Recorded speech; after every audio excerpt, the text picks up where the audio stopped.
Hello bachon, let's read this question. The question says 1 mole of ideal monatomic gas was taken through isochoric heating from 100 Kelvin to 1000 Kelvin. Calculate delta S of entropy change of system, entropy change of surrounding and entropy change total when the process is carried out irreversibly, that is in one step. Key concept: for irreversible,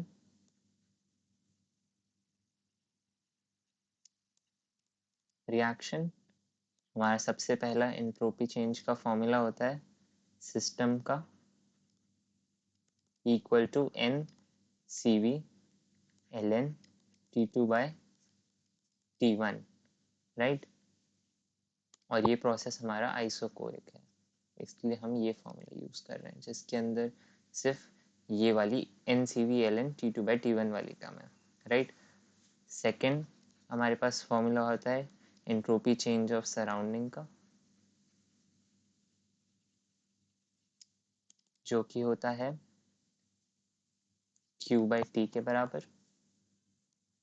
third हमारे पास entropy change total which is equal to values of 1 plus 2, यानी कि entropy change of system plus entropy change of surrounding.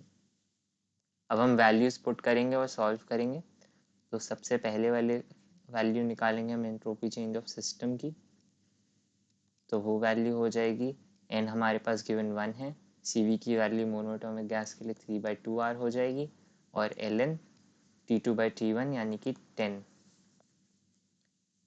फिर इसके बाद अगर हम दूसरा सॉल्व करें, अगर हम हमारे 3/2 R को कम्प्लीटली सॉल्व करते हैं तो इसकी वैल्यू आती है 3.45R।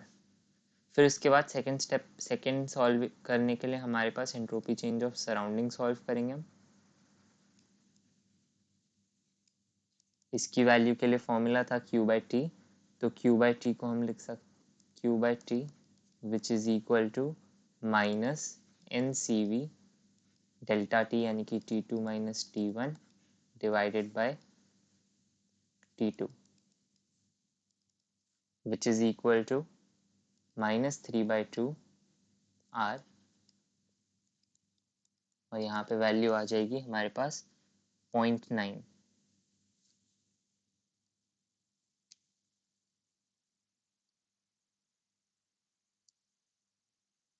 अब थर्ड सॉल्व करने के लिए हम डेल्टा एस टोटल निकालेंगे, जिसके अंदर हम दोनों डेल्टा एस ऑफ सिस्टम और सराउंडिंग का सम कर देंगे। तो 3/2 Rln10 प्लस माइनस 3/2R 0.9, जिसको फर्दर सॉल्व करने पर हमको जो फाइनल वैल्यू मिलेगी वो हो जाएगी 3/2R 1.40, जिसको और सिंप्लीफाई करने पे हमें वैल्यू मिलेगी 2.1, हमें वैल्यू मिलेगी 2.1R।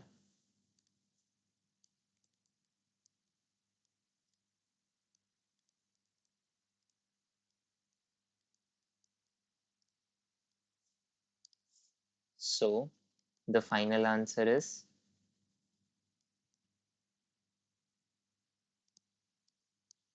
for irreversible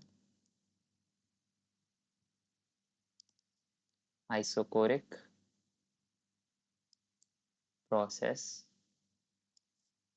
delta S system is equal to 3.45R,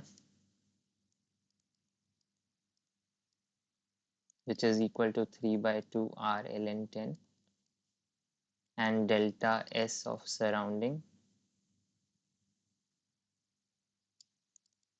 is equal to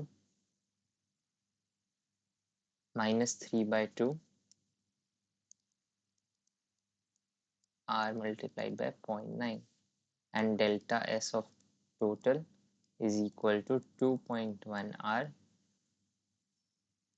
which is equal to 3/2R multiplied by 1.40.